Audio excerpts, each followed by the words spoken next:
"Ma'am, we have orders. You and the children are being detained," the officer said coldly. Keisha hugged her 3 crying boys. "Please, we live here. My husband is on his way." From the window across the street, the neighbor watched, sipping her coffee with a cruel smile. Then, a shadow fell over the officers. "Is there a problem with my family, gentlemen?" The officers turned around and saw the purple heart on his chest. Their faces went pale. "Sir, absolutely not, sir. But before we dive into the full story, let me know where you're watching from and what time it is. Now, subscribe to the channel, and let's get started." "Mama, can we have pancakes?" Keisha Williams smiled at her 7-year-old son, Jaden. He stood in the kitchen doorway, rubbing his eyes. His pajamas had dinosaurs on them, his hair stuck up in every direction. "Yes, baby, go wash your face and wake your brothers." Jaden ran back upstairs. Keisha heard his feet pound on the steps. She looked at the clock on the kitchen wall. It was 7:30 in the morning. She had been awake for 2 hours already. The house on Maple Street was quiet when Keisha woke up at 5:30. She always woke up early. Her husband David was already awake. He sat at the kitchen table in his army uniform. The uniform was perfectly pressed. His boots were shined. He drank coffee and read something on his phone. "Morning," Keisha said. David looked up and smiled. "Morning, baby." She poured herself coffee and sat next to him. They did not talk much. They did not need to. After 10 years of marriage, some mornings were just quiet, comfortable. She watched him drink his coffee. She noticed the Purple Heart medal on his chest. He earned it after getting wounded in Afghanistan. She was proud of that medal. She was also scared of what it meant. It meant her husband went to war. It meant he got hurt. It meant he was brave. At 6 o'clock, David stood up. He kissed Keisha on the forehead. "I will call you at lunch," he said. "Be safe," Keisha said. She always said that. Every single day. David smiled and walked to the front door. Keisha followed him. She stood in the doorway and watched him get into his truck. He backed out of the driveway and drove down Maple Street. She watched until she could not see the truck anymore. Then she closed the door. The house felt empty without David. It always did. Keisha walked back to the kitchen. She looked out the window at the street. The sun was coming up. The sky was pink and orange. It was Tuesday morning in late April. The weather was warm. Spring was here. Everything looked peaceful. Keisha thought about her 3 sons sleeping upstairs. Marcus was 9 years old. Jaden was 7. Isaiah was 5. They were good boys. They listened. They did their homework. They were polite. She was proud of them. The Williams family moved to this house 8 months ago. They wanted a good neighborhood. They wanted good schools. They wanted a safe place to raise their sons. Most of the neighbors were nice. Mr. Rodriguez lived next door. He was a teacher. He had 2 kids. Mrs. Johnson lived down the street. She was retired. She brought cookies when they first moved in. But one neighbor was not nice. Mrs. Eleanor Peterson lived directly across the street. She was 60 years old. She had gray hair and cold blue eyes. From the very first day, Mrs. Peterson stared at the Williams family. She never smiled. She never waved. Keisha tried to say hello many times. Mrs. Peterson always looked away. Keisha knew why. She had felt this kind of hate before. Growing up in Detroit, she learned early that some people would not like her because of her skin color. Some people would judge her before knowing her. It hurt. But she learned to live with it. She tried not to think about Mrs. Peterson. She focused on her family. That was what mattered. At 7 o'clock, Keisha went upstairs. She opened the door to Marcus's room. He slept in a bed shaped like a race car. His walls had posters of basketball players. "Marcus, time to wake up," Keisha said softly. Marcus opened his eyes slowly. "Is it morning already?" "Yes, baby. Come on, breakfast soon." She went to the next room. Jaden and Isaiah shared a room. They had bunk beds. Jaden slept on top. Isaiah slept on the bottom. She woke Jaden first. Then she woke Isaiah. "I want to wear my superhero shirt," Isaiah said. "Okay, baby, let me find it." By 7:30, all 3 boys were awake. They came downstairs one by one. Marcus sat at the kitchen table. Jaden asked about pancakes. Isaiah played with a toy truck on the floor. Keisha made pancakes. She poured orange juice. The boys ate and talked. Marcus had a spelling test today. He was worried about it. "You studied hard. You will do great," Keisha told him. "What if I forget the words?" Marcus asked. "You will not forget. You are smart." Jaden talked about gym class. They were playing kickball today. He loved kickball. Isaiah talked about planting seeds at school. His kindergarten class had a garden.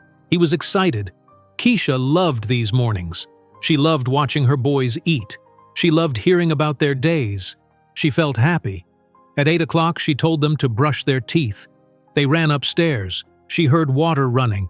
She heard them arguing about who used too much toothpaste. She smiled. Normal kid stuff.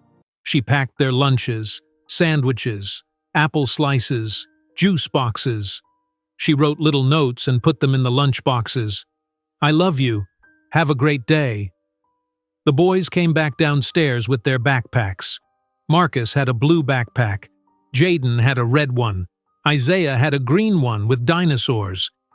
"The bus comes at 8:20, Keisha said. "Do you have everything?" "Yes, Mama," they said together. Keisha looked out the window. She saw Mrs. Peterson standing at her window across the street.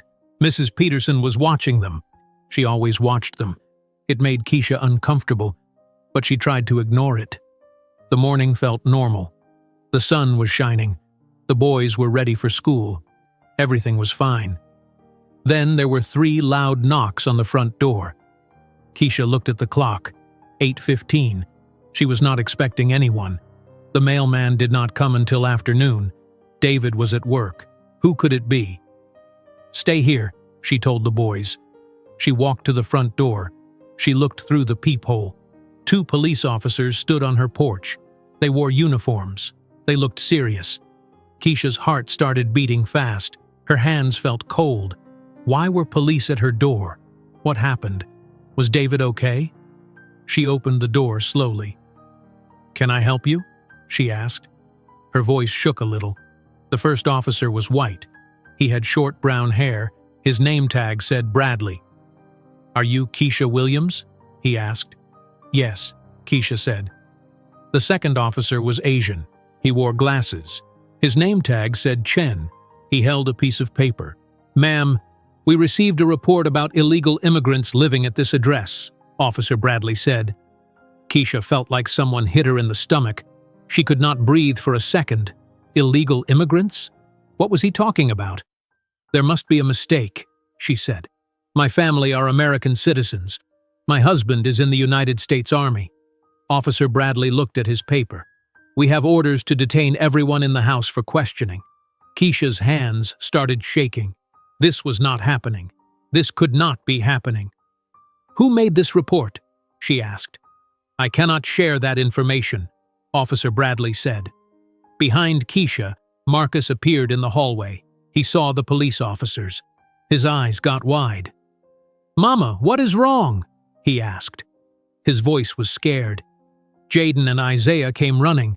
They saw the uniforms. They grabbed onto their mother's legs. Keisha tried to stay calm. Her sons were watching. She could not fall apart. "Can I call my husband?" she asked. Officer Chen looked uncomfortable. He glanced at Officer Bradley. "You have 5 minutes," Officer Bradley said. Keisha's heart was racing. Keisha ran to the kitchen. Her hands were shaking so hard she almost dropped her phone. She could hear the boys crying in the hallway. She could hear Officer Bradley talking to them in a calm voice. She tried to focus. She found David's number.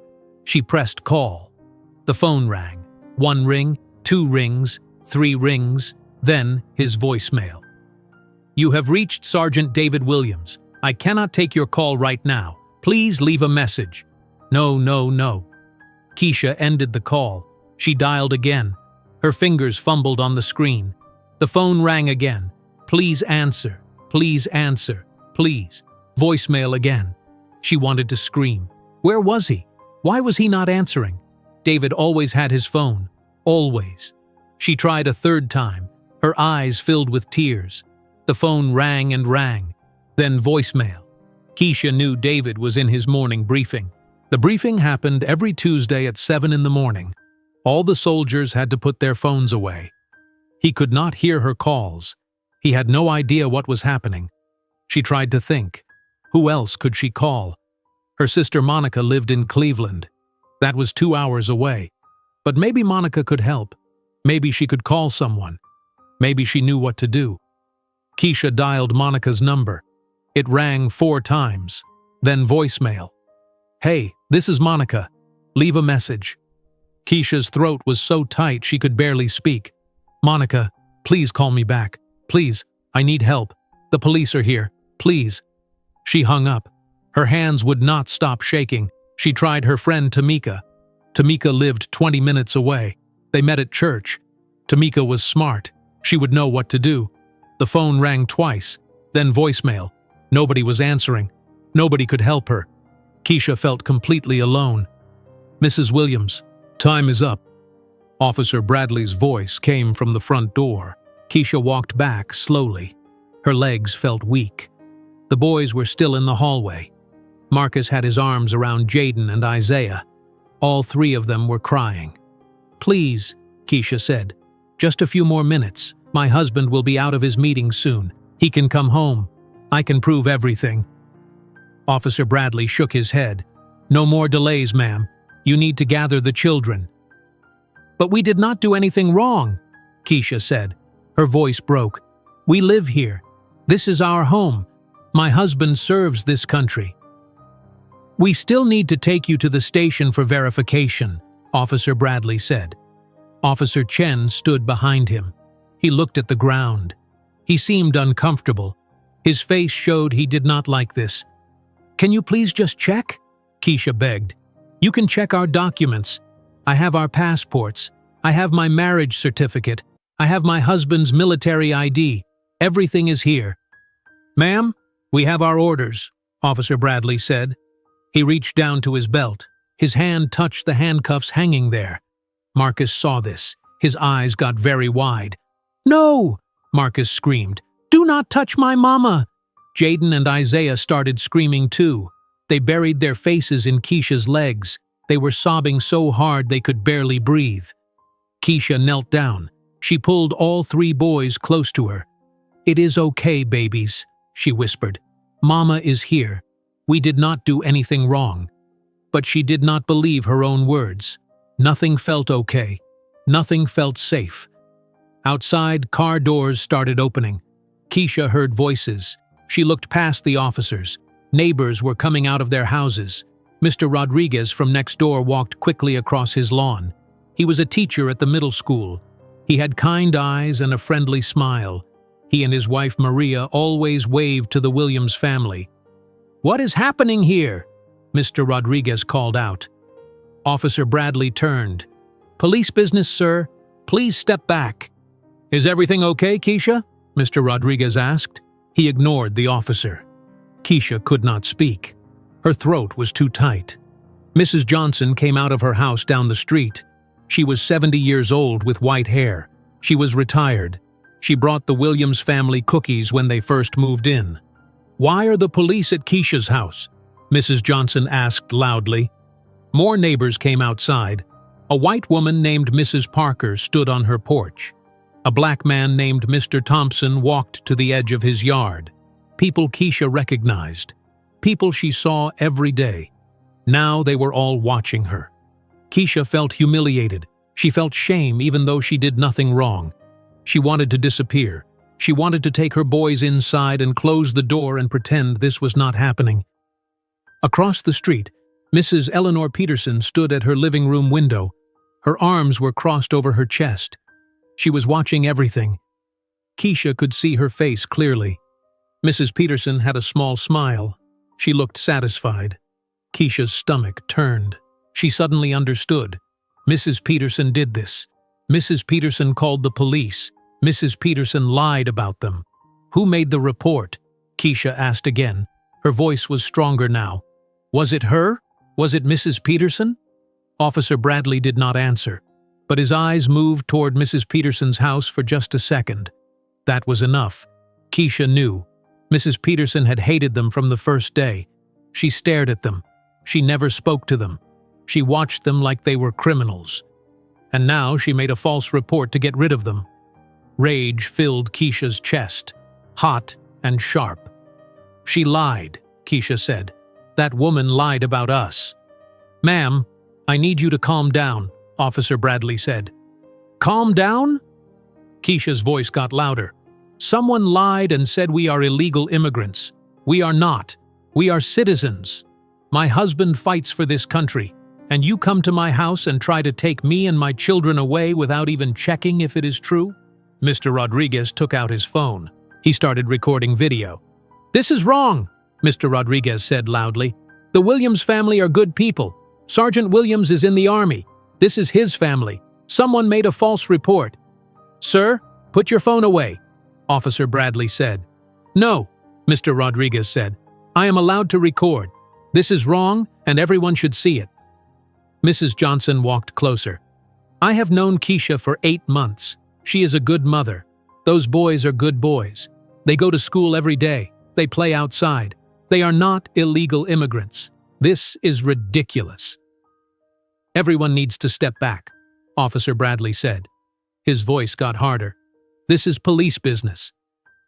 But the neighbors did not step back. Mrs. Parker called out from her porch. I had coffee with Keisha last week. She is my friend. Why are you doing this? Officer Chen spoke quietly to Officer Bradley. Maybe we should verify some information before we proceed. We have our orders, Officer Bradley said. But this clearly does not match the report, Officer Chen said. His voice was still quiet but firm. Look at this house. Look at this family. This is not what was described. Officer Bradley's jaw tightened. He did not like being questioned. We follow procedure. They can verify everything at the station. He looked at Keisha. Ma'am, I need you to turn around. Keisha felt frozen. She could not move. She could not think. This was really happening. The police were going to handcuff her in front of her children, in front of her neighbors, in front of everyone. Marcus stood in front of her again. He was only 9 years old. He was small, but he stood as tall as he could. My mama did not do anything wrong, Marcus said. His voice shook, but he did not move. You cannot take her. Son, move aside, Officer Bradley said. No, Marcus said. Jaden and Isaiah were screaming. Keisha was crying. The neighbors were yelling. Mr. Rodriguez was recording everything. Mrs. Johnson was shouting that this was wrong. It was chaos. Complete chaos. Officer Bradley reached for Keisha's arm. She pulled back without thinking. She did not want him to touch her. Ma'am, if you resist, this will get worse, Officer Bradley said. His voice was cold now. Keisha closed her eyes. She thought about David. Where was he? Why could he not hear her? She needed him. She needed him so badly. She started to turn around. She was about to put her hands behind her back. The boys were screaming so loud. The neighbors were yelling. Everything was noise and fear and panic. Then a different sound cut through everything. A loud engine, getting closer, getting louder. Everyone stopped. Everyone turned. A military truck came around the corner at the end of Maple Street. It was moving fast. Too fast for a residential street. It came closer and closer. Then it pulled hard into the Williams driveway. The tires made a loud sound on the pavement. The engine turned off. The door opened. Sergeant David Williams stepped out wearing his full dress uniform. David closed the truck door. The sound was loud in the quiet street. Everyone was watching him. Nobody spoke. Nobody moved. He walked toward his house. His boots hit the pavement hard with each step. He did not run. He did not rush. He moved with calm, steady steps. But there was power in every movement. His uniform was perfect. Every crease was sharp. Every button was polished. The medals on his chest caught the morning sun. The Purple Heart was there. So were other ribbons, red ones, blue ones. Each one meant something. Each one told a story. David was 6 feet tall with broad shoulders. He looked directly at the 2 police officers standing on his porch. His face showed no emotion, but his eyes were hard. "What is happening to my wife and children?" David asked. His voice was firm and steady, not angry, but powerful. Officer Bradley stood up straighter immediately. He saw the uniform. He saw the medals. His whole body language changed. "Sir," Officer Bradley said. The word came out fast. "We received a report about illegal immigrants at this address. We are following up on that report." David's jaw tightened. A muscle moved in his cheek, but his voice stayed calm. "Who made this report?" Officer Bradley looked uncomfortable. "I cannot share that information, sir." David looked at Officer Chen, then back at Officer Bradley. Then he looked across the street at Mrs. Peterson's house. She was still at the window. When David's eyes found her, she stepped back fast, but not fast enough. David looked back at the officers. "I would like to see your identification and the report." It was not a request. It was a command. Officer Chen reached for his badge immediately. He handed it to David. Officer Bradley hesitated for just a second. Then he did the same. David looked at both badges carefully. He read every word.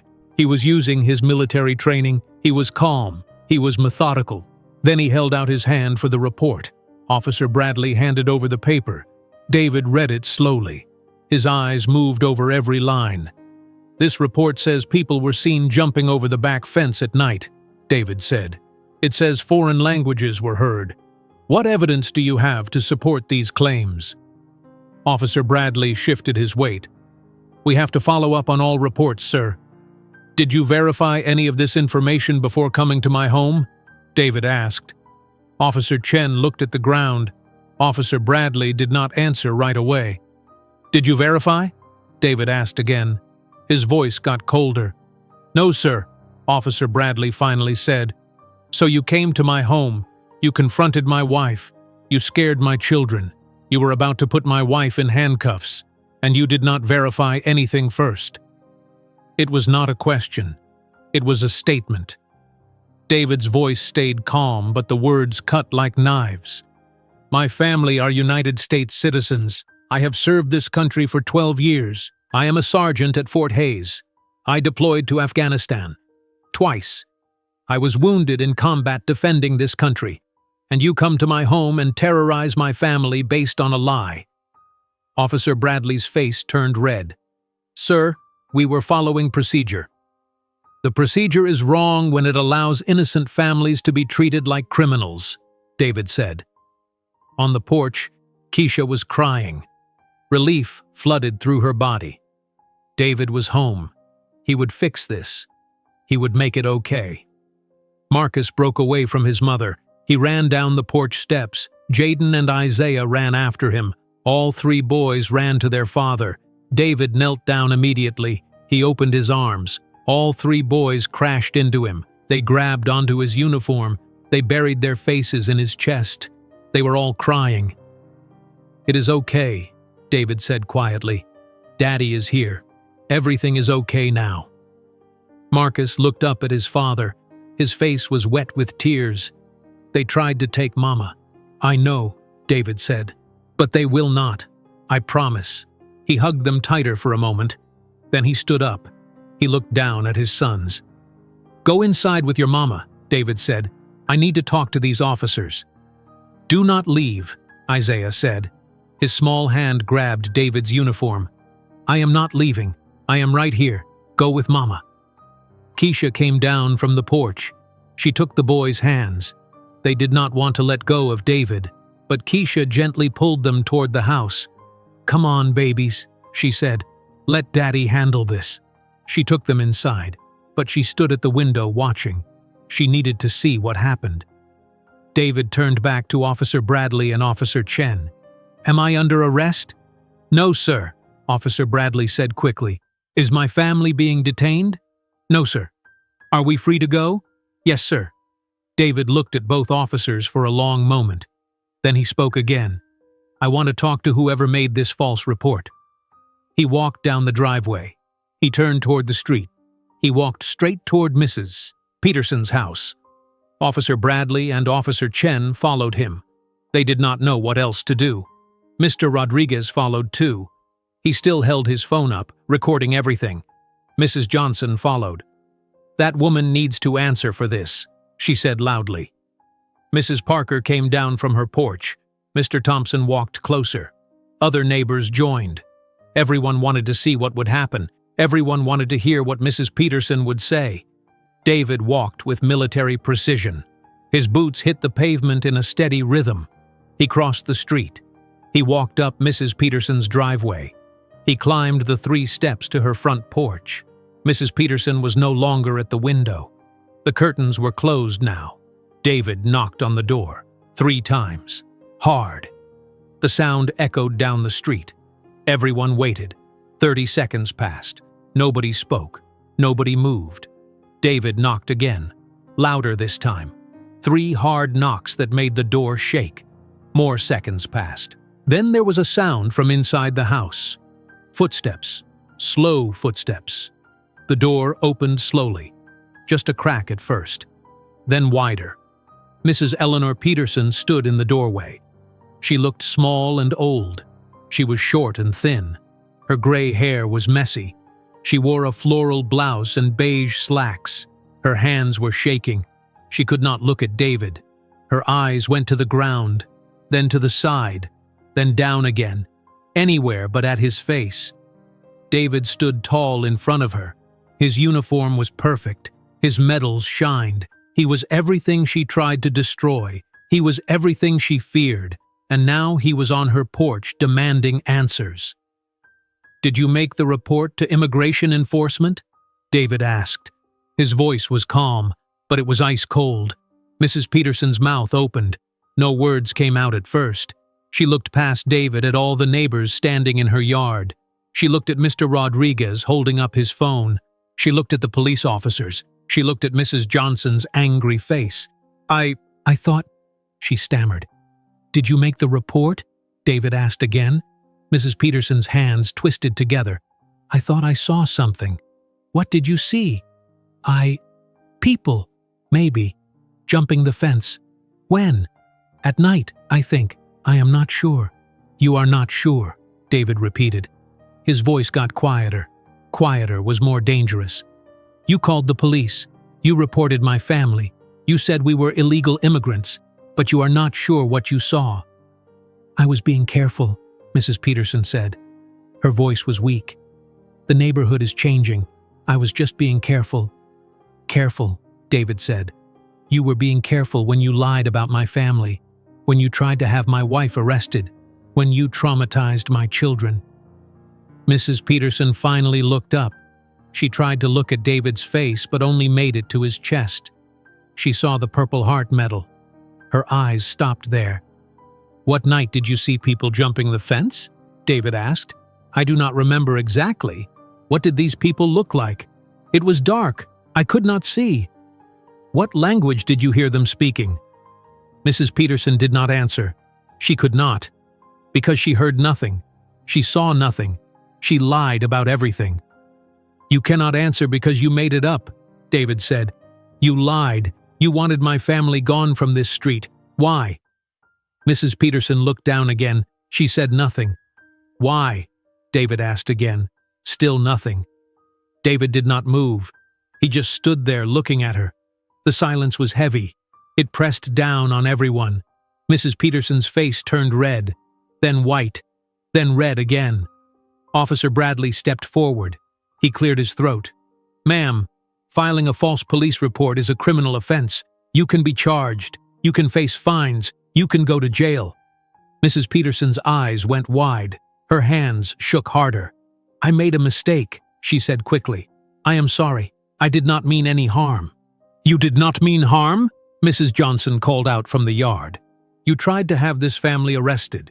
You tried to have those children taken away. That is harm." Mr. Rodriguez spoke up.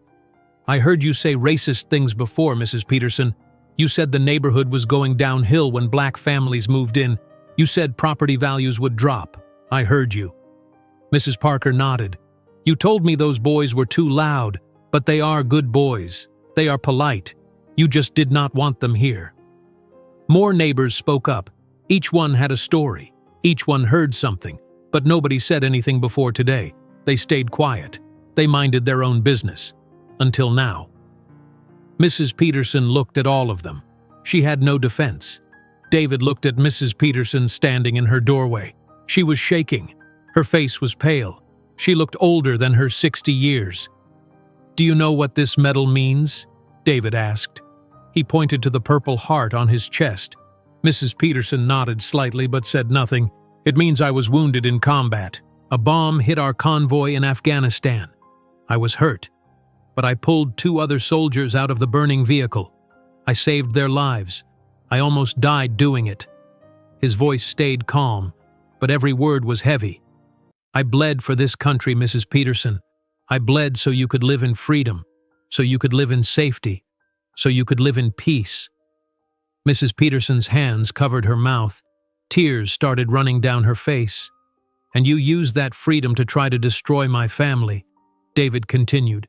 You lied about us. You called the police. You tried to have my wife arrested. You tried to have my children taken away. You terrorized them in their own home. I was wrong, Mrs. Peterson whispered. I know I was wrong. Why did you do it? David asked. Mrs. Peterson could not answer. She looked at the ground. Look at me, David said. She tried. Her eyes came up slowly. They reached his chest, the medals, but she could not look at his face. Why? David asked again. I do not know, Mrs. Peterson said. Her voice broke. I was angry. The neighborhood is changing. Everything is different. I was scared. Scared of what? David asked. Scared of my 9-year-old son? Scared of my wife who volunteers at the school? Scared of me serving my country? Mrs. Peterson said nothing. She knew how it sounded. She knew what she did. Mr. Thompson spoke from the yard. He was a black man in his 40s. He lived 4 houses down. You were scared of our skin color, Mr. Thompson said. That is the truth. You were scared because we are black. You wanted us gone. All of us. Mrs. Peterson shook her head weakly. That is not true. It is true, Mrs. Johnson said. You told me 3 months ago that the street was not the same anymore. You said it used to be a good neighborhood. What did you mean by that? Mrs. Peterson had no answer. You meant it was white, Mrs. Johnson said. That is what you meant. Mrs. Parker stepped forward. She was a white woman in her 30s. She had 2 young daughters. You told me I should be careful letting my daughters play with the Williams boys, Mrs. Parker said. You said boys like that are trouble. What did you mean by boys like that? Mrs. Peterson's face turned bright red. I did not mean it that way. Yes, you did, Mrs. Parker said. I did not want to believe it then, but I know now. You are racist. You did not want this family here because they are black. More neighbors agreed. Some nodded. Some spoke up. They all saw it now. They all understood. Officer Bradley took out a notebook. He wrote something down. Then he looked at Mrs. Peterson. Ma'am, based on what I have heard today, you filed a false report. That is a crime. The county prosecutor will review this case. You will receive a formal notice. There will be an investigation. Mrs. Peterson started crying harder. Please, I made a mistake. I am sorry. I am so sorry. Sorry does not fix what you did, Mr. Rodriguez said. He still held his phone up, recording everything. Sorry does not take away the fear those children felt. Sorry does not erase what happened. Mrs. Peterson looked at David. Her eyes were desperate. Please, she said. I am sorry. I live here. I raised my children here. For 30 years this has been my home. I did not know what else to do. Everything is changing so fast. I am alone. My husband died. My children do not visit. I am scared all the time. I am scared of dying alone. I am scared of being forgotten. Her voice was breaking. She was crying, but nobody felt sorry for her. David's face did not change. His voice stayed calm and cold. You were scared. So you decided to make my family scared. You decided to make my children cry. You decided to traumatize them. Being scared does not give you the right to hurt other people. Being lonely does not give you the right to be cruel. Mrs. Peterson put her face in her hands. She was sobbing now. Officer Chen spoke for the first time in several minutes. "Ma'am, you need to understand the seriousness of this. You accused an innocent family. You wasted police resources. You caused emotional harm. There will be consequences." Officer Bradley put his notebook away.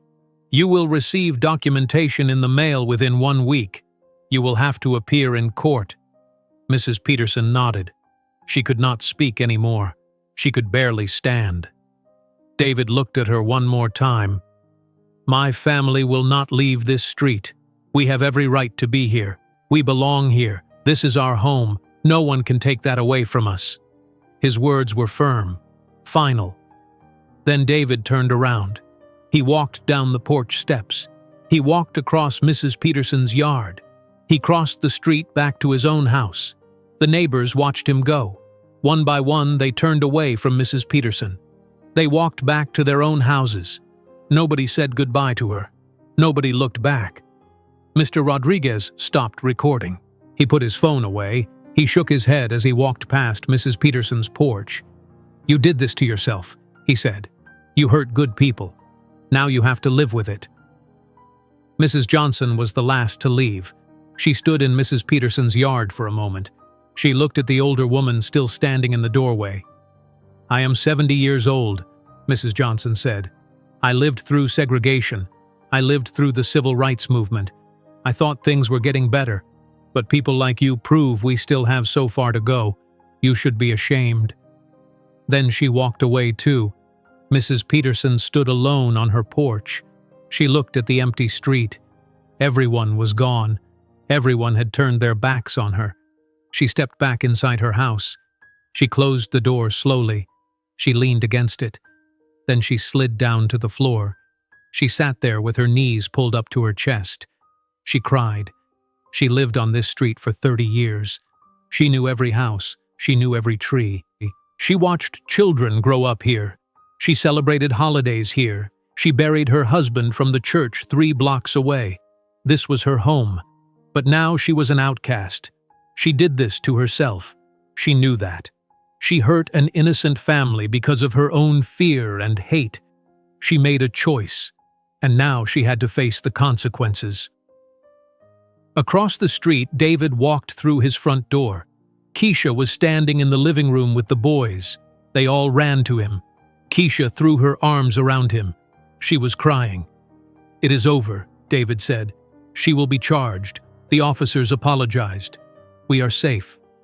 But even as he said the words, he wondered if they were true. Were they really safe? Or would this happen again? Marcus looked up at his father. "Do we have to leave our house?" David knelt down.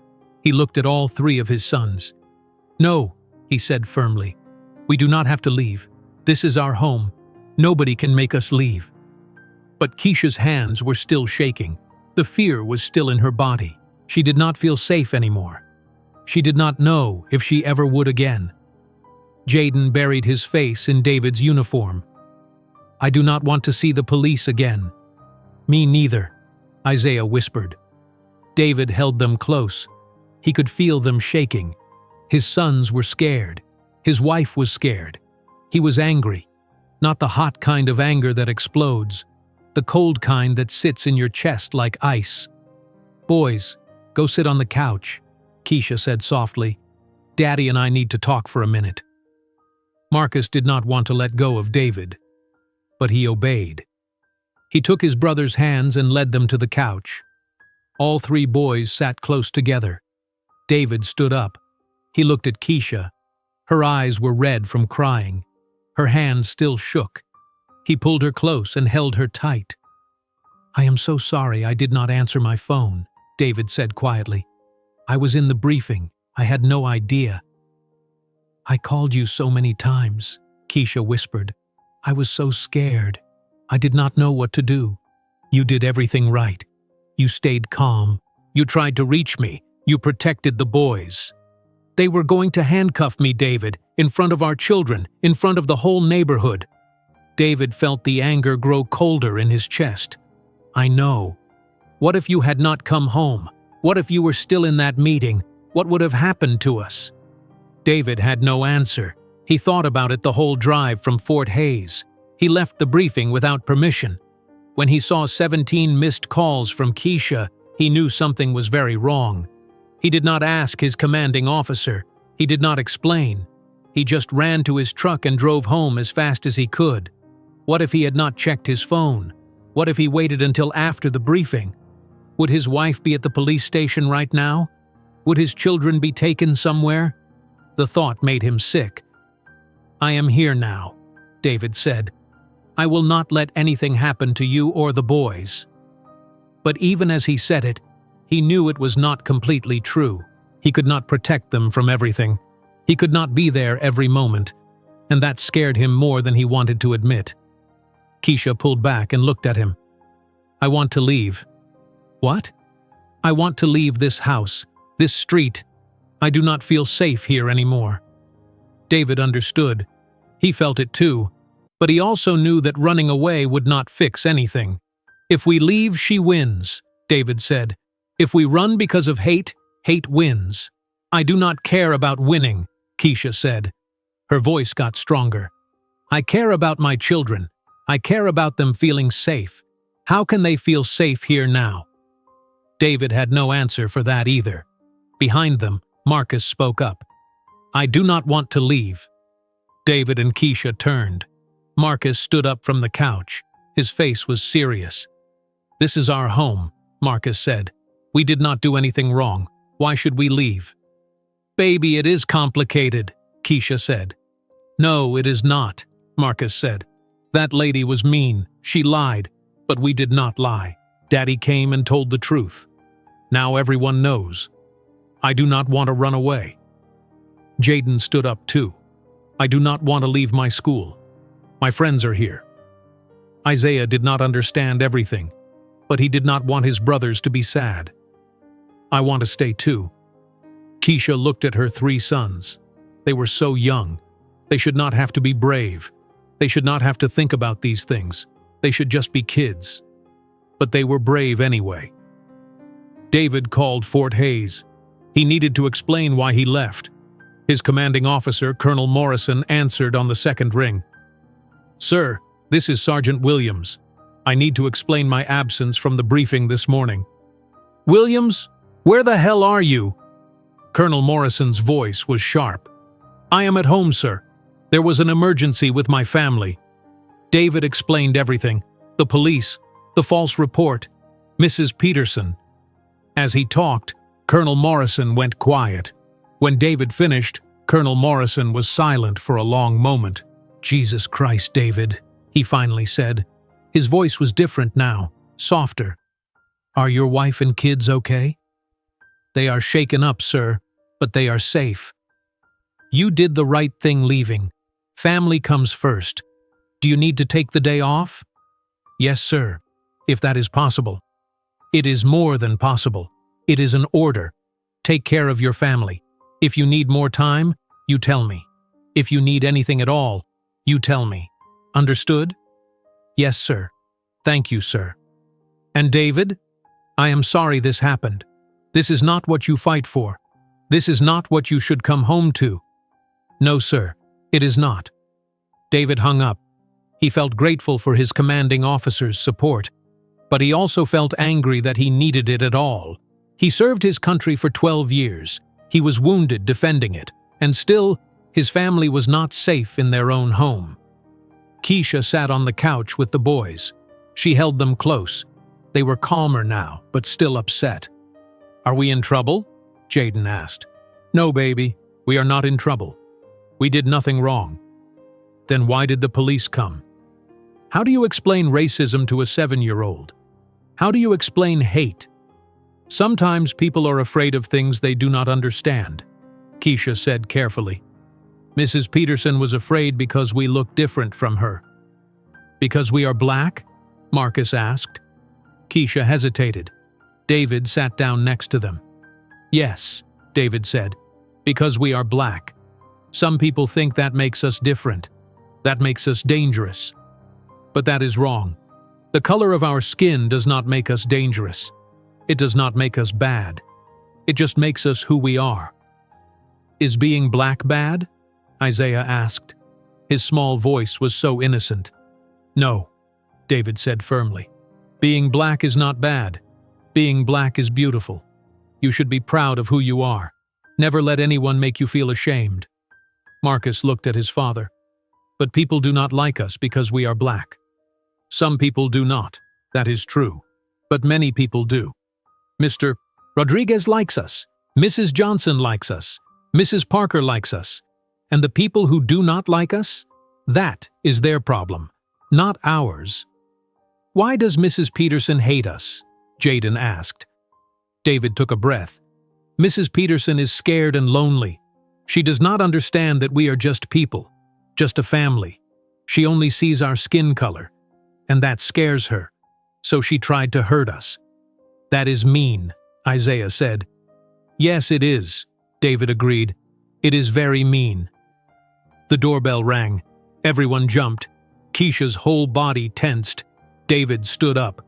I will get it, he said. He walked to the front door. He looked through the peephole. It was Mr. Rodriguez. David opened the door. I am sorry to bother you, Mr. Rodriguez said. My wife Maria made some food for your family. We wanted you to know we support you. He held out a large container. The smell of homemade tamales filled the air. Thank you, David said. He took the container. That is very kind. What happened today was wrong, Mr. Rodriguez said. My family came to this country from Mexico 20 years ago. We know what it feels like to be judged, to be accused. I am sorry I did not speak up about Mrs. Peterson before. I heard her say things, but I stayed quiet. That was wrong. You spoke up today, David said. That matters. Mr. Rodriguez nodded. If you need anything, please let us know. We are right next door. Thank you. After Mr. Rodriguez left, Mrs. Johnson came by. She brought flowers. Then Mrs. Parker came with a card signed by several families on the street. Then Mr. Thompson came to say he was sorry. One by one, neighbors came to the door. Some brought food. Some brought flowers. Some just came to say they were sorry. David thanked each person, but he also noticed who did not come. The White family 3 houses down did not come. The couple across the street on the corner did not come. The elderly man at the end of the block did not come. David saw their curtains move when he looked outside. They were watching, but they did not want to get involved. He wondered what they were thinking. Did they agree with Mrs. Peterson but were too smart to say it? Did they wish the Williams family would just leave and make everything go back to normal? By early afternoon, the visitors stopped coming. The street got quiet again. David closed the front door and locked it. He walked back to the living room. Keisha sat on the couch with the boys. They were watching a cartoon on television, but nobody was really paying attention. They were all just sitting there, numb. I should make lunch, Keisha said, but she did not move. She just sat there staring at nothing. I will make lunch, David said. You rest. I do not need to rest. I need to take care of my children. Let me help you. Keisha finally looked at him. Her eyes were empty. I cannot stop shaking. Look at my hands. She held up her hands. They were shaking badly. She had been shaking since the police left, hours ago, but her body would not calm down. David sat next to her. He took her hands in his. They were cold. So cold. Your body went through something traumatic, David said. It takes time to calm down. How much time? How long until I feel safe in my own home again? David had no answer. He went to the kitchen and made sandwiches, peanut butter and jelly for the boys, turkey for him and Keisha. He brought the food to the living room. The boys ate quietly.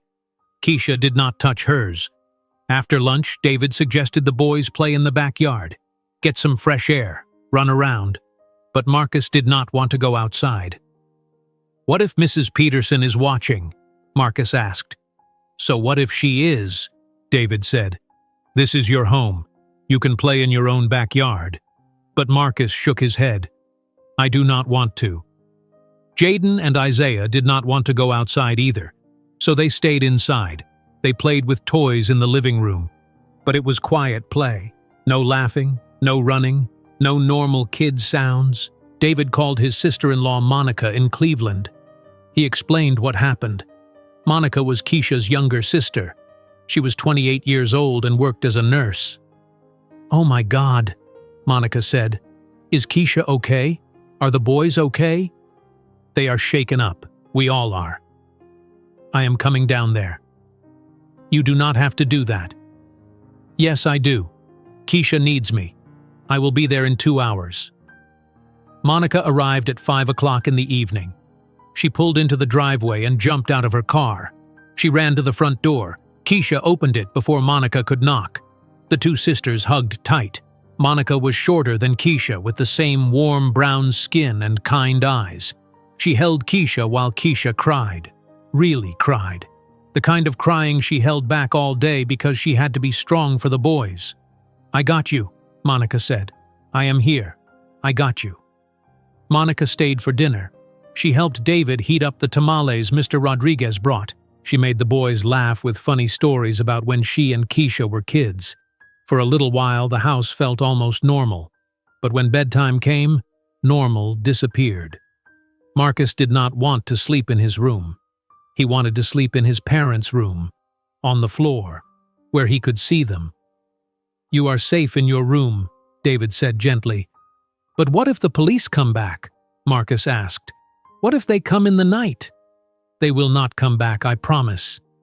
But Marcus did not believe him. David saw it in his eyes. His son did not trust that things would be okay. Finally, David agreed.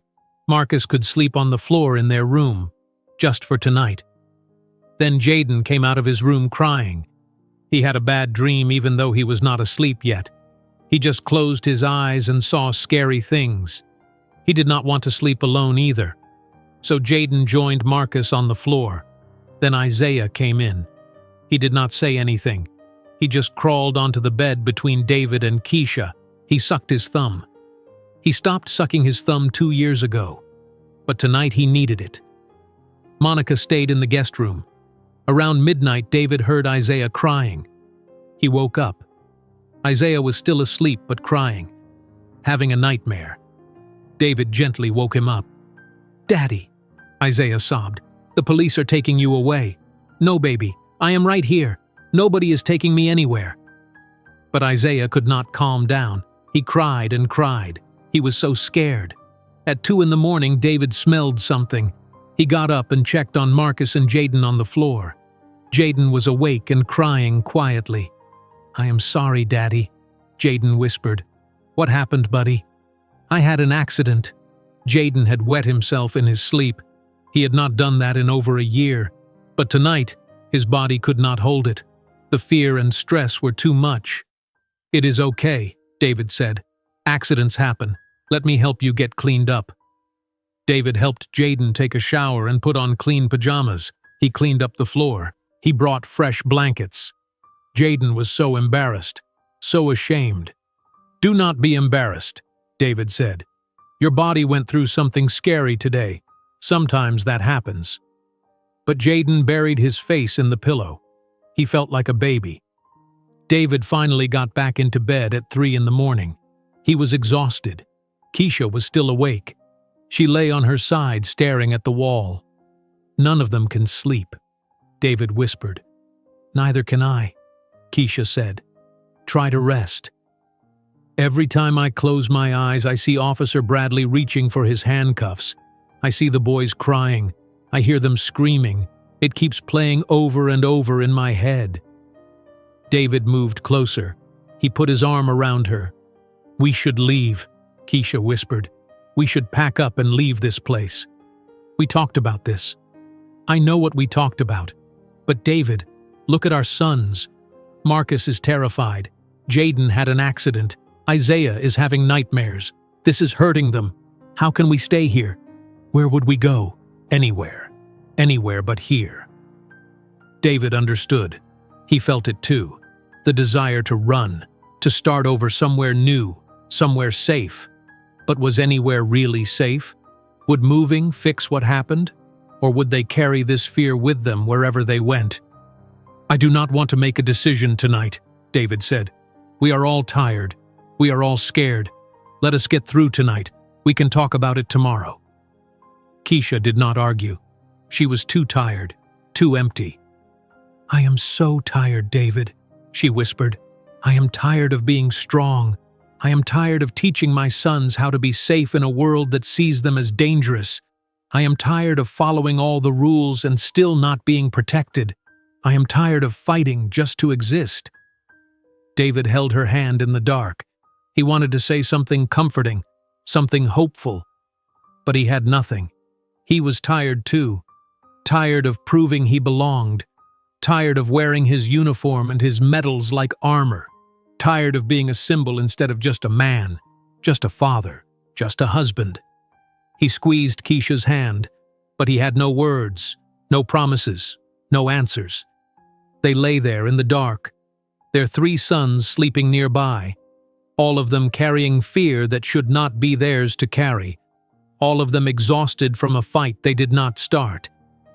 Outside, Maple Street was quiet. Mrs. Peterson's house was dark. The neighborhood slept. But inside the Williams home, no one really rested. Morning came too soon. Sunlight filled the bedroom. David opened his eyes. He barely slept. Maybe 2 hours total. His body felt heavy. Isaiah was still between him and Keisha. Marcus and Jaden were on the floor. Everyone was finally asleep. David did not want to wake them. But it was Wednesday morning. The boys needed to go to school. David got up quietly. He went downstairs. Monica was already in the kitchen making coffee. "Did you sleep?" Monica asked. "Not really. You?" "I heard crying all night. Those poor babies." David poured himself coffee. He looked out the window at Maple Street. Everything looked normal. People were leaving for work. Kids were waiting for school buses. The sun was shining. But nothing felt normal. "Are you going to send them to school today?" Monica asked. "I do not know. Maybe they need a day at home. Or maybe they need routine, something normal." David thought about it. Monica was probably right. The boys needed to feel like life could go on.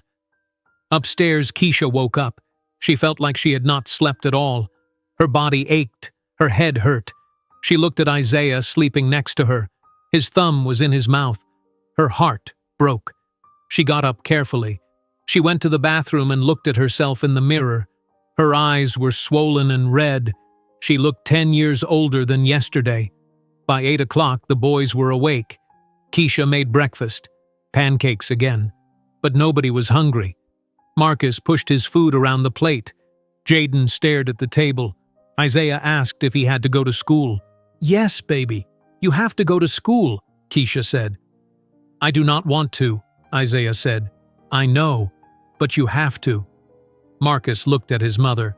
"What if kids ask about the police?" Keisha had not thought about that. Of course kids would ask. Mr. Rodriguez's children saw everything. Mrs. Johnson's grandchildren were there. Other neighborhood kids saw the police at their house. Everyone would be talking about it. "Just tell them the truth," David said. "Tell them there was a mistake. Tell them everything is okay now." But Marcus did not look convinced. Nothing felt okay. At 8:20, the school bus came. Keisha walked the boys to the bus stop. Other parents were there with their children. Some parents smiled at Keisha. Some looked away. Keisha noticed everything. Mrs. Parker was there with her 2 daughters. She walked over to Keisha. "How are you doing?" Mrs. Parker asked quietly. "We are managing," Keisha said. "If you need anything, please let me know." "Thank you." The bus arrived. The boys got on slowly. Marcus found a seat by the window. He looked out at Keisha. His face was so sad, so scared. Keisha waved. She tried to smile, but inside she felt like crying. The bus drove away. Keisha stood there watching until she could not see it anymore. 3 days passed. 3 long, hard days. David went back to work at Fort Hays. He had to. But he called Keisha every hour. He needed to know she was okay, that the boys were okay, that no one came to the door. Keisha tried to work from home. She handled insurance claims for a small clinic, but she could not focus. Every time she heard a car door, she jumped. Every time someone walked by the house, she looked out the window. She could not shake the fear. The boys were different. Marcus did not laugh anymore. He did not play with his toys. He just sat quietly. At school, his teacher said he was not paying attention. He stared out the window. He did not raise his hand. He did not talk to other kids. On Friday afternoon, Keisha got a phone call. It was Marcus's school. The principal needed to see her. Right away. Keisha's stomach dropped. What happened? Is Marcus okay? He is fine, but there was an incident. Can you come to the school? Keisha drove to Lincoln Elementary School. Her hands shook on the steering wheel. What happened? What did Marcus do? She parked and walked to the office. The secretary told her to sit down. The principal would be right out. 5 minutes later, the principal came out. Mrs. Davis was a black woman in her 50s. She wore a blue dress and glasses. She had kind eyes. Mrs. Williams, please come to my office. Keisha followed her down the hall. Inside the office, Marcus sat in a chair. His head was down. He would not look at his mother. Keisha sat in the chair next to him. Marcus, what happened? Marcus said nothing. Mrs. Davis sat behind her desk. Marcus got into a fight today at lunch. A fight? Marcus does not fight. He is not violent. I know, this is very unlike him. That is why I wanted to talk to you. What happened? Mrs. Davis looked at Marcus. Do you want to tell your mother? Or should I? Marcus stayed silent. Mrs. Davis sighed. A boy named Tyler made some comments about the police being at your house earlier this week. He said some unkind things. Marcus pushed him. Keisha looked at her son. Marcus, is that true? Marcus finally looked up. His eyes were full of tears. He said Daddy was a criminal. He said the police came to arrest Daddy. He said we are bad people. Keisha's heart broke. She reached for Marcus's hand. What did you do? I told him to stop. I told him it was not true, but he kept saying it. He was laughing, so I pushed him. He fell down. Mrs. Davis leaned forward. I understand Marcus was provoked. Tyler will be disciplined for his comments. But Marcus cannot push other students. Violence is not acceptable. I understand, Keisha said. It will not happen again. Mrs. Davis looked at Marcus. Marcus, I know this week has been hard for you. Mr. Rodriguez told me what happened at your house. That must have been very scary. Marcus nodded. Tears ran down his face. But you cannot hurt other students, even when they say mean things. Do you understand? Yes, ma'am, Marcus whispered. I am going to give you a warning. If it happens again, there will be a suspension, okay? Yes, ma'am. Mrs. Davis handed Keisha some papers. I am also recommending that Marcus talk to our school counselor. Mrs. Chen is very good with children who have experienced trauma. The word hit Keisha hard. Trauma. Her 9-year-old son experienced trauma in his own home because of a lie. Okay, Keisha said. Whatever helps. In the car, Marcus cried. Really cried. Not quiet tears. Big sobs that shook his whole body. I am sorry, Mama. I am so sorry. I did not mean to push him. I just wanted him to stop. I wanted him to stop saying mean things about Daddy. Keisha pulled the car over. She unbuckled her seatbelt and reached back to hold Marcus. You have nothing to be sorry for, baby. That boy was wrong. He should not have said those things. But I pushed him. I am in trouble. You made a mistake. We all make mistakes, especially when we are hurting. I am tired, Mama. I am tired of people being mean. I am tired of being scared. Keisha held her son while he cried. She cried too. She could not help it. Her baby was tired. tired at 9 years old. He should be playing. He should be happy. He should be a kid. But the world would not let him be just a kid. That evening, Mr. Rodriguez knocked on the door. David answered it. "I hope this is not a bad time," Mr. Rodriguez said. "I wanted to talk to you about something." "Come in." Mr. Rodriguez came into the living room. Keisha was there with the boys. Monica was still visiting. She was staying the whole week. "I have been thinking about what happened," Mr. Rodriguez said. "I think we need to do something. As a neighborhood, we need to make sure this never happens again." "What do you mean?" David asked. "I want to organize a neighborhood meeting. I want everyone to come together. We need to talk about this. We need to talk about how to support each other, how to watch out for each other." "I do not know if we want to relive this in front of everyone," Keisha said. "I understand, but I think it is important. People need to hear your story. They need to understand what happened, and we need to create a community where all families feel safe." David looked at Keisha. She looked exhausted. She looked like she wanted to say no. But then she looked at Marcus, sitting quietly on the couch. She thought about him pushing that boy. She thought about him being tired at 9 years old. "When?" Keisha asked. "Tomorrow, Saturday afternoon, at my house. I will invite everyone on the street." Keisha did not want to go. She did not want to face the neighbors. She did not want to talk about what happened. But she also knew Mr. Rodriguez was right. They could not just pretend everything was fine. They had to face this. "Okay," she said quietly. "We will be there." Saturday morning arrived. Keisha did not want to go to the meeting. She woke up feeling sick to her stomach. The thought of facing all those neighbors made her want to hide. "We do not have to go," David said at breakfast. "Yes, we do," Keisha said. "Mr. Rodriguez is right. We cannot just pretend everything is fine." Monica agreed to stay with the boys. Marcus, Jaden, and Isaiah did not want their parents to leave. But Monica promised to make cookies with them. She promised to play games. She would keep them busy. At 2 o'clock in the afternoon, David and Keisha walked to Mr. Rodriguez's house. It was just next door, but the walk felt long. Keisha's legs felt heavy. Her heart was beating fast. David took her hand. "We can leave any time you want." "I know." Mr. Rodriguez opened the door. "Thank you for coming. Really. Thank you." Inside, about 15 people were already there. Some sat in the living room, some stood in the kitchen, some were out in the backyard. Keisha recognized most of them. Mrs. Johnson was there. She sat in a chair by the window. Mrs. Parker was there with her husband. Mr. Thompson was there. Some faces Keisha knew from walking the neighborhood. Some she had never spoken to before.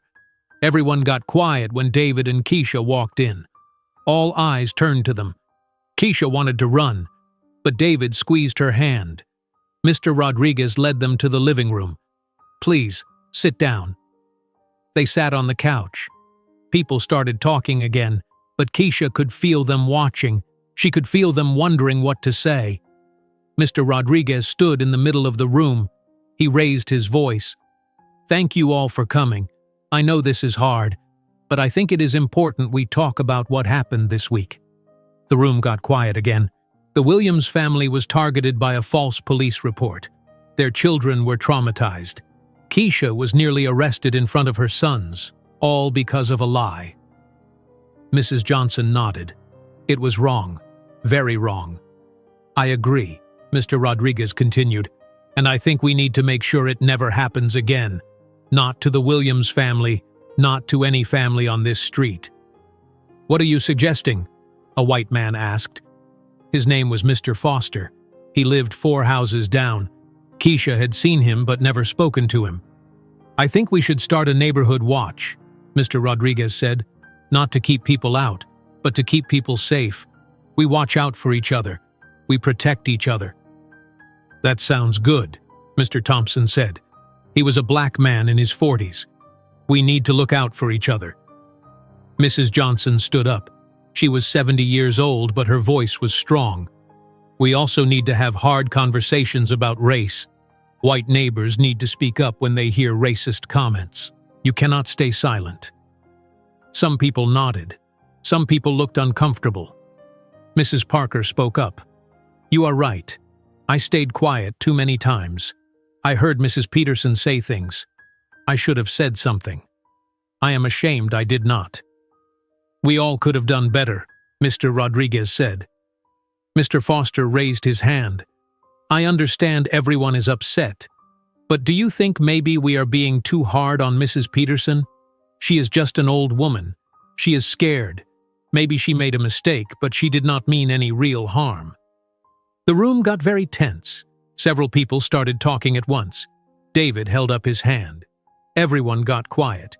He looked directly at Mr. Foster. "Can I ask you something?" David said. His voice was calm but firm. "Sure," Mr. Foster said. "Have you ever had police come to your door because a neighbor lied about you?" "No." "Have you ever been accused of being an illegal immigrant in your own home?" "No." "Have you ever had to teach your children how to act around police so they do not get hurt or killed?" Mr. Foster said nothing. His face turned red. "Then you do not understand," David said. "Mrs. Peterson did not just make a mistake. She filed a false report. She weaponized the police against my family. She tried to have my wife arrested. She traumatized my children. That is not a mistake. That is a choice." The room was silent. Mr. Foster looked down at his hands. Mrs. Davis spoke up. She was the principal from Marcus's school. She came to support the family. "This is bigger than one incident. This is about creating a community where all families feel safe, where all children feel safe." "What do you suggest?" Mr. Rodriguez asked. "Regular meetings, like this one. We need to keep talking, keep learning, keep growing together." "That is a good idea," Mrs. Parker said. Mrs. Davis continued. "We could also do a community cookbook. Each family shares recipes and stories. We learn about each other's cultures. We learn about each other's lives." "I love that idea," Mrs. Johnson said. "And maybe we could have block parties," Mrs. Davis suggested. "Get-togethers where neighbors actually spend time together, not just waving from driveways." People started nodding. The energy in the room shifted. It felt more positive, more hopeful. "We could do something for the 4th of July, Mr. Thompson said. "That is only 2 months away. A big block party with food and music and games for the kids." "Yes," Mr. Rodriguez said. "I will organize it." They talked for another 30 minutes. They made plans. They shared ideas. A phone tree so neighbors could reach each other quickly. A group message for emergencies. Monthly meetings to check in. Then someone asked the question that had been hanging in the air. "Where is Mrs. Peterson?" An older white woman asked. Her name was Mrs. Chen. She lived at the end of the block. "I did not invite her," Mr. Rodriguez said. "I did not think she would come." "Should we have invited her?" Mrs. Chen asked. "No," Mrs. Johnson said firmly. "She does not get to be part of this conversation, not after what she did." But Keisha spoke up. It was the first time she spoke since arriving. Her voice was quiet, but everyone heard. She should face what she did. Everyone turned to look at her. David looked surprised. Keisha had been so quiet all week, so withdrawn. But now she was speaking. "She should hear how she hurt us," Keisha continued. Her voice got stronger. "She should hear what she did to my sons. She should know that Marcus is seeing a counselor now. She should know that Jaden is scared to sleep alone. She should know that Isaiah has nightmares. She should face all of it." The room was completely silent. Keisha's hands were shaking, but she kept talking. "I have been quiet my whole life. I learned to be quiet, to not make trouble, to not take up too much space. But I am done being quiet. What happened to my family was wrong, and she needs to know it." David reached for her hand. He held it tight. He was proud of her. She was finding her voice. Mrs. Johnson stood up and walked over to Keisha. She put her hand on Keisha's shoulder. "You are right. She should face what she did." Mr. Rodriguez wrote something in a notebook. "Okay, next meeting I will invite Mrs. Peterson. She needs to hear this. She needs to understand the harm she caused." The meeting continued for another 15 minutes. They set a date for the next meeting. They exchanged phone numbers. They made commitments to speak up and look out for each other. When the meeting ended, people came up to David and Keisha. They thanked them for coming. They said they were sorry. They promised to do better. David and Keisha walked back to their house. The sun was setting. The sky was orange and pink. Maple Street looked peaceful. "You were brave in there," David said. "I did not feel brave. I felt angry. Sometimes anger is brave." Inside, Monica had the boys in the kitchen. They made chocolate chip cookies. The house smelled good. The boys were laughing. For a moment, everything felt almost normal. Marcus ran to his parents. "Did you talk about Mrs. Peterson?" "Yes," Keisha said. "What happened?" "We made plans to make the neighborhood better, safer." "For everyone?" "For everyone." That night, Keisha tucked Marcus into his own bed. He had been sleeping on their floor all week, but tonight he wanted to try his own room again. "Mama, are we going to be okay?" Marcus asked. Keisha sat on the edge of his bed. She looked at her son. His face was so young, so innocent. He should not have to worry about these things. "Yes, baby. We are going to be okay." "Promise?" Keisha wanted to promise, but she knew better now. She knew she could not control everything. She could not protect him from everything. "I promise I will do everything I can to keep you safe," she said. "And Daddy will too. And now our neighbors will too." Marcus nodded. "I love you, Mama. I love you too, baby. So much." She kissed his forehead and turned off the light. She left his door open a crack so he could see the hallway light. Downstairs, David sat on the couch. Monica was in the kitchen cleaning up. Keisha sat next to David. She leaned her head on his shoulder. "Do you still want to leave?" David asked quietly. Keisha thought about it. Part of her still wanted to run, to start over, to find a place where this never happened. But another part of her wanted to stay, wanted to fight, wanted to prove that they belonged here. "I do not know," she said honestly. "Ask me tomorrow." Tomorrow came, then the next day, then the next. Life slowly found a rhythm again. Not normal, but something close to it. 1 week after the neighborhood meeting, Officer Bradley returned to Maple Street. It was a Tuesday morning, 10:30. He drove a marked police car. He parked in front of Mrs. Peterson's house. Across the street, Keisha saw him from her living room window. Her heart started racing immediately. Why was he back? What was happening now? She watched Officer Bradley get out of his car. He walked to Mrs. Peterson's door. He knocked. Mrs. Peterson opened it slowly. Officer Bradley handed her a large envelope. He spoke to her for a few minutes. Then he left. Keisha called David at work. Officer Bradley was just here. He went to Mrs. Peterson's house. What did he want? I do not know. He gave her an envelope and left. Probably the court documents. Should we be worried? No. This is not about us anymore. This is about her facing consequences. Inside her house, Mrs. Peterson stood in her doorway holding the envelope. Her hands shook. She already knew what it was. Officer Bradley told her it would come. But seeing it, holding it, that made it real. She walked to her kitchen table and sat down. She opened the envelope slowly. Inside were legal documents, official papers with the county seal. She read the words even though they made her feel sick. The state of Ohio versus Eleanor Peterson. Criminal charge, filing a false police report. There was a court date, May 15th, 3 weeks away.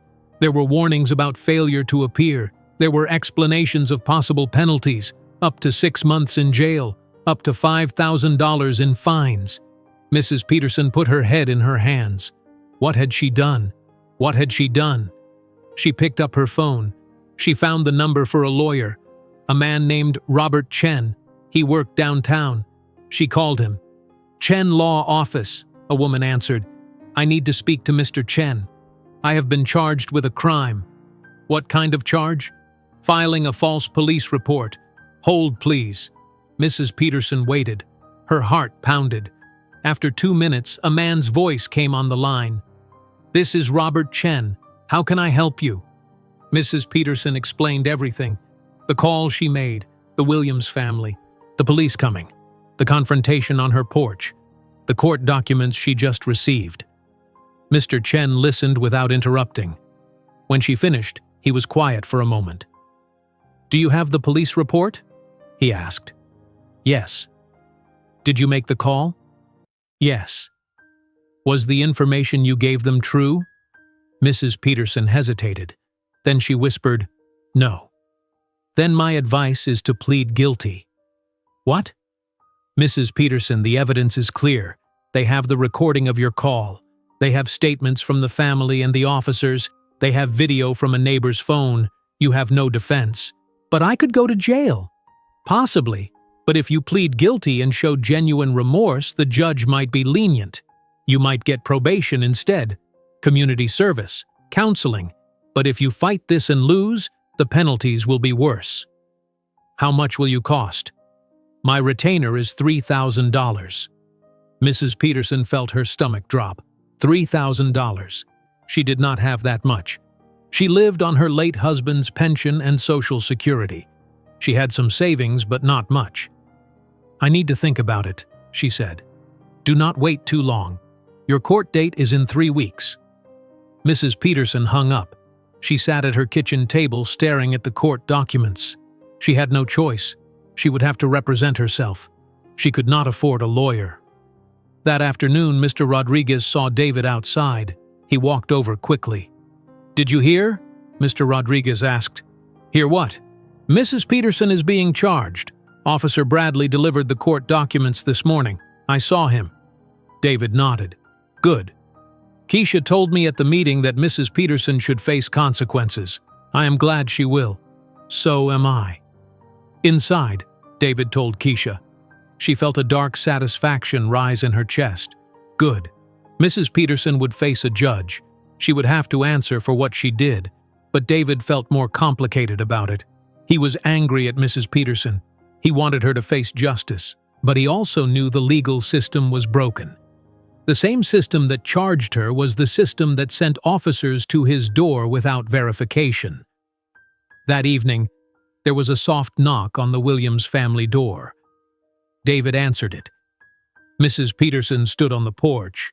She looked terrible. Her eyes were red and swollen from crying. Her hair was messy. She wore an old sweater and wrinkled pants. She held a white envelope in her shaking hands. David's jaw tightened. He did not invite her in. He just stood in the doorway. "I came to apologize," Mrs. Peterson said. Her voice cracked. "You already apologized. I know, but I wrote letters to Keisha, to each of your sons. I want them to know how sorry I am." She held out the envelope. David took it but said nothing. "I also wrote down the truth. Everything I did, everything I lied about.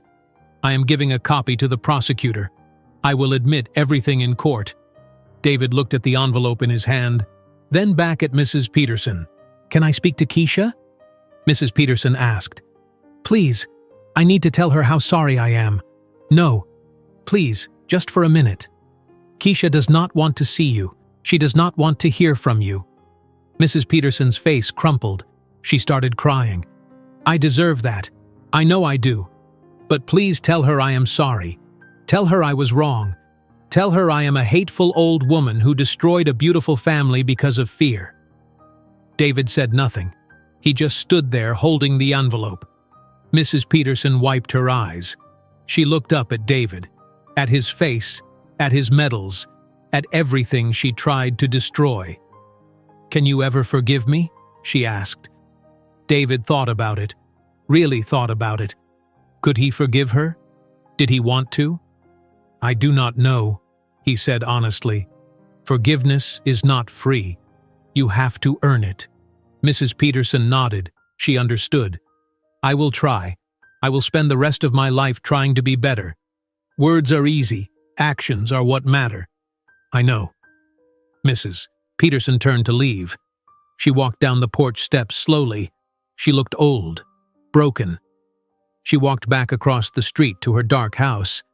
David closed the door. Keisha came out of the kitchen. She had been listening. What did she want? David handed her the envelope. She wrote apology letters. To you, to the boys. Keisha took the envelope. She opened it. Inside were 4 handwritten letters. One for her, one for Marcus, one for Jaden, one for Isaiah. She read the one addressed to her. It was 2 pages long. Mrs. Peterson admitted everything. She explained her fear and loneliness. She explained how she let hate control her. She said she was sorry over and over. She said she knew sorry was not enough. When Keisha finished reading, she ripped the letter in half, then in half again. She ripped it into small pieces. Words on paper mean nothing, Keisha said. Her voice was hard. She can write sorry 1,000 times. It does not change what she did. David watched her. He understood her anger. He felt it too. What about the boys' letters? He asked. Burn them. I do not want my sons reading her excuses. David took the other 3 letters. He walked to the kitchen. He turned on the stove. He held each letter over the flame until it caught fire. Then he dropped them in the sink. He watched them burn until there was nothing left but ash. 2 weeks passed. May 15th arrived. Court day. David and Keisha drove downtown to the courthouse. The prosecutor called them the day before. He asked if they would attend. He said Mrs. Peterson was pleading guilty. He said their presence would help show the impact of her crime. They sat in the back row of the courtroom. It was a small room with wooden benches. The judge's bench was at the front. The American flag and the Ohio flag stood on either side. At 9 o'clock in the morning, Mrs. Peterson entered with a public defender. She could not afford Mr. Chen. The court assigned her a lawyer, a young woman named Sarah Martinez. Mrs. Peterson looked even worse than 2 weeks ago. She wore a navy blue dress. Her hair was combed, but her face was pale and thin. She had lost weight. She looked like she had not slept in weeks. The judge entered.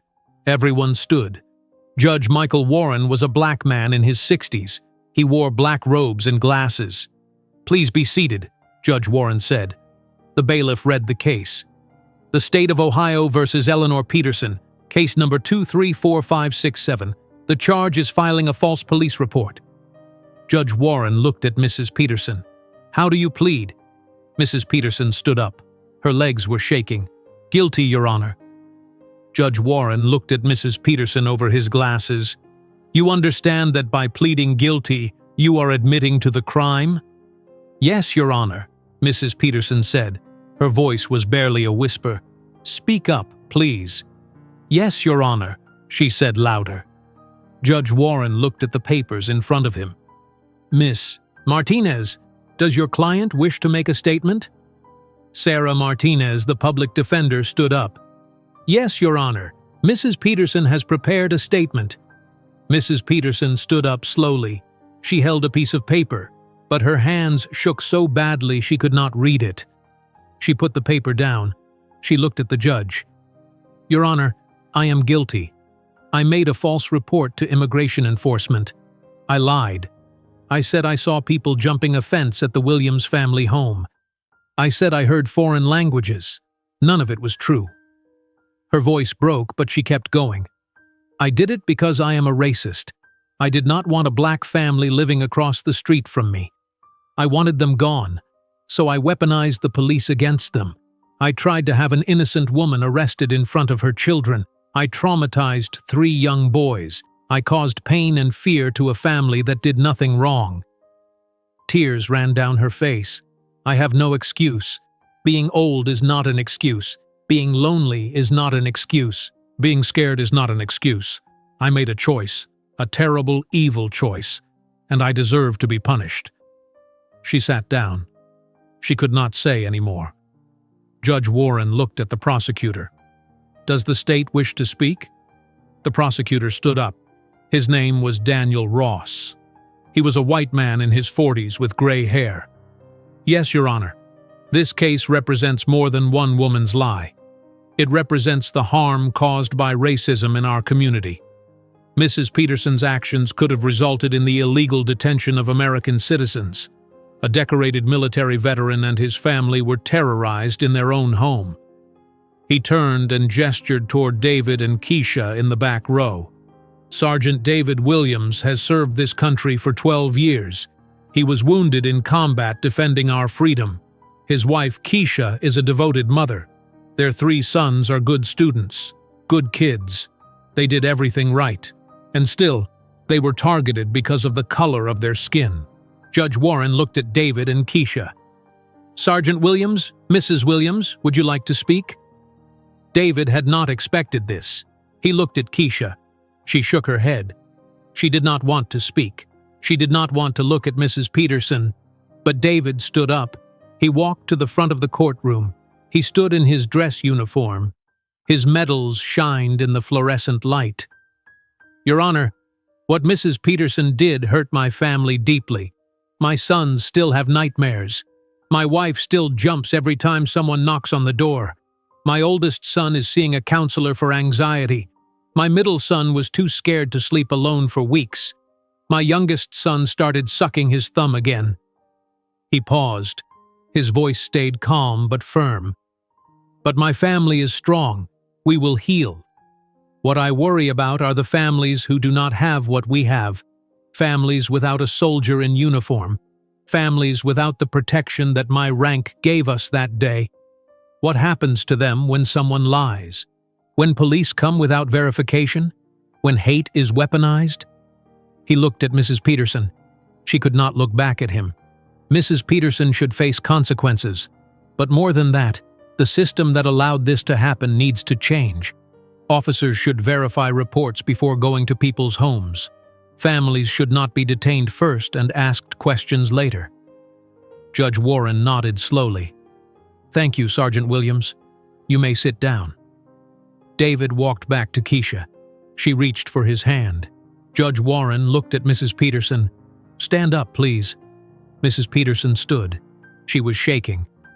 "Mrs. Peterson, what you did was not just illegal. It was cruel. You took your fear and your hate and you tried to destroy an innocent family. You traumatized children. You abused the trust we place in citizens to report real crimes." Mrs. Peterson nodded. Tears streamed down her face. "However, I also see that you have taken responsibility. You pleaded guilty. You admitted your racism. That takes courage. Not enough courage. But it is a start." He looked at his papers. "I am sentencing you to 90 days in jail, suspended. That means you will not go to jail if you complete all conditions of your probation." Mrs. Peterson let out a breath she had been holding. "You will serve 2 years of probation. During that time, you will complete 200 hours of community service. You will work with organizations that serve minority communities. You will attend weekly counseling for racial bias. You will pay a fine of $2,000, and you will write a public apology to be printed in the Columbus Dispatch newspaper." Mrs. Peterson nodded. "Yes, Your Honor, I will do all of it." "If you violate any condition of your probation, you will serve the full 90 days in jail. Do you understand?" "Yes, Your Honor." "Court is adjourned." The gavel hit the bench. It was over. Outside the courtroom, a reporter stopped David and Keisha. She held a microphone. A cameraman stood behind her. "Sergeant Williams, do you feel justice was served today?" David thought about the question. Justice. What did that even mean? "Justice is complicated," he said. "Mrs. Peterson will face consequences. That is good. But the system that sent officers to my door without checking facts? That system is still broken.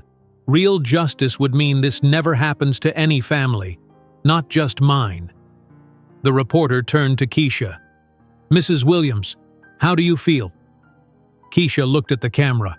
For a moment she thought about staying quiet, about saying the expected thing, but she was done being quiet. "I am glad Mrs. Peterson was punished, but punishment does not erase what happened. My sons are still scared. I am still scared. We lost something that day. We lost the feeling of being safe in our own home. No court sentence can give that back to us." The reporter thanked them. David and Keisha walked to their car. "Do you think we said the right thing?" Keisha asked. I think we said the truth." Months passed. Summer came to Maple Street. The days got longer and hotter. The trees filled with green leaves. Kids played outside until dark. Mrs. Peterson started her community service. She worked at East Side Community Center 3 days a week. She sorted food donations. She helped pack boxes for families in need. She served hot meals to homeless people. At first, she was terrified. The center was in a mostly black neighborhood. She was the only white person there most days. But the director, a woman named Patricia Johnson, was patient with her. "This is where the work begins," Patricia said. "Not just serving food, but seeing people as people, not as threats." Mrs. Peterson also attended counseling every Tuesday. Her counselor was Dr. Marcus Reed, a black man in his 50s. He made her read books about racism. He made her examine her childhood. He made her look at her beliefs and where they came from. It was painful work, but Mrs. Peterson kept going. She had no choice. But also, somewhere deep inside, she wanted to change. She wanted to be better. On Maple Street, the Williams family slowly healed. Marcus continued seeing the school counselor. His anxiety got better. Not gone, but better. He learned coping strategies. He learned to talk about his feelings instead of holding them inside. He made a new friend at school, a boy named Carlos who loved basketball. They played together at recess. They sat together at lunch. Having a friend helped Marcus feel normal again. Jaden joined a soccer team. Running up and down the field released something in him. The fear, the stress. He was getting faster, stronger. He smiled more. Isaiah's nightmares became less frequent. He stopped sucking his thumb. He stopped wetting the bed. He was 5 years old and learning to be brave.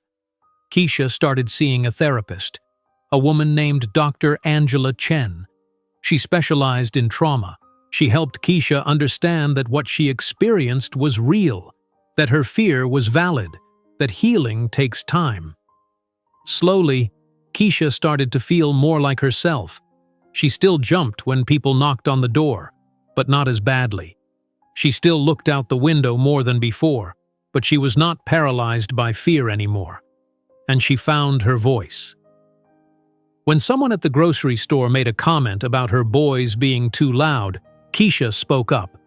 When another mother at school said something about the neighborhood changing, Keisha challenged her.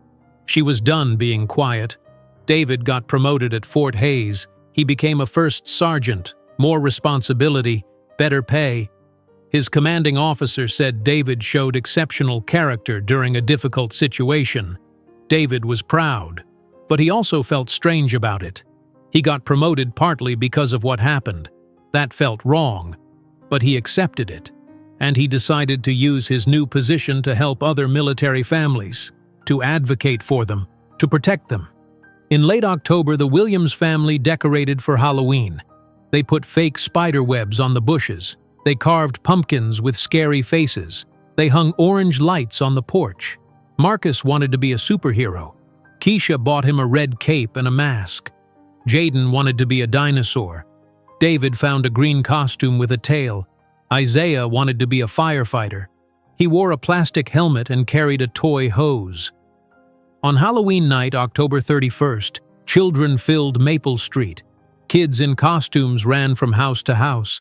Parents walked behind them with flashlights. The air was cool and smelled like autumn leaves. The Williams boys went trick-or-treating with Mr. Rodriguez's kids and Mrs. Johnson's grandchildren. They carried pillowcases that got heavier and heavier with candy. They laughed. They ran. They were just kids being kids. David and Keisha walked behind them holding hands. They watched their sons being happy, being free. It felt good. Across the street, Mrs. Peterson sat on her porch. She put out a big bowl of candy. Some kids came to her house. Some parents steered their kids away. She understood. She hurt people. People do not forget that easily. A little girl dressed as a princess came up the steps. Her mother waited on the sidewalk. Mrs. Peterson smiled and gave the girl 2 pieces of candy. "Thank you," the little girl said. "You are very welcome." You look beautiful." The little girl ran back to her mother. Mrs. Peterson watched them go. Such a simple moment. But it mattered. Later, Isaiah tripped on a crack in the sidewalk. He fell hard. His candy spilled everywhere. He started crying. Mrs. Peterson stood up instinctively. She started to walk toward him, to help. But Marcus and Jaden were already there. They helped Isaiah up. They checked to make sure he was not hurt. They picked up his candy piece by piece. They made sure he got every one. Mrs. Peterson stopped walking. She watched the three brothers taking care of each other. She saw the family she tried to destroy. She saw their love, their strength. She sat back down on her porch. She did not deserve to help.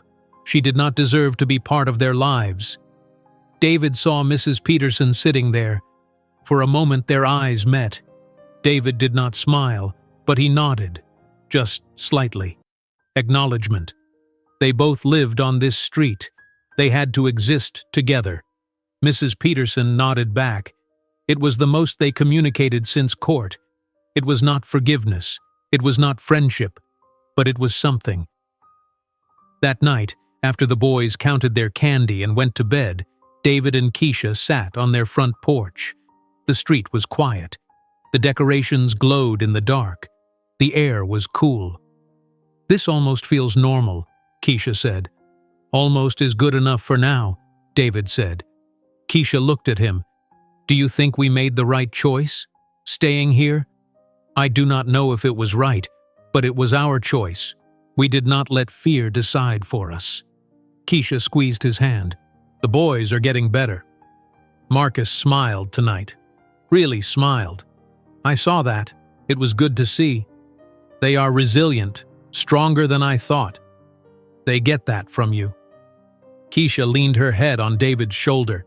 They sat in silence for a while, just being together. "We will be okay," David said quietly. "It will take time, but we will be okay." Keisha wanted to believe that. She was starting to. Across the street, Mrs. Peterson turned off her porch light. She went inside. She sat at her kitchen table with her journal, the one her counselor gave her. She wrote about what she saw tonight, the Williams boys helping each other, the nod she exchanged with David, the little girl who said thank you. She wrote, "Maybe, in time, I can become a better person. I do not know if I will ever be forgiven, but I have to try. Every day, I have to try." On Maple Street, lights went out one by one. Families went to bed. The night got quiet. Inside their home, the Williams family was together. Safe for tonight. They knew tomorrow would bring new challenges. They knew the fight for dignity and respect never really ended. But tonight, they had each other. Marcus slept in his own room without nightmares. Jaden slept peacefully. Isaiah did not cry out for his daddy. Keisha and David lay in their bed holding hands in the dark. They belonged here. They always belonged here, and no one could take that away. The story ended not with perfect healing, but with hope. Hope that people can change, hope that communities can grow, hope that love is stronger than hate. The Williams family would keep living, keep fighting, keep proving they belong. Because they do belong. They always did, and that is enough. If you enjoyed today's video, I'm sure you'll love the next one. Don't waste time. Just click on the screen. Hey, Thrive Sphere family. If these stories resonate with you and inspire you to believe in the power of resilience and justice, we need your support to keep the momentum going. Hit the subscribe button, join our sphere, and make sure you never miss another empowering story. Like and share. If you enjoyed today's video, hit the like button and share this message of hope and accountability with your network. Turn on notifications. Don't waste time. Click the notification bell so you're always the first to know when a new story drops. Your support helps us continue sharing narratives that spark dialogue, push for change, and show the true meaning of thriving against the odds. Let's keep the conversation going, Subscribe to Thrive Sphere today.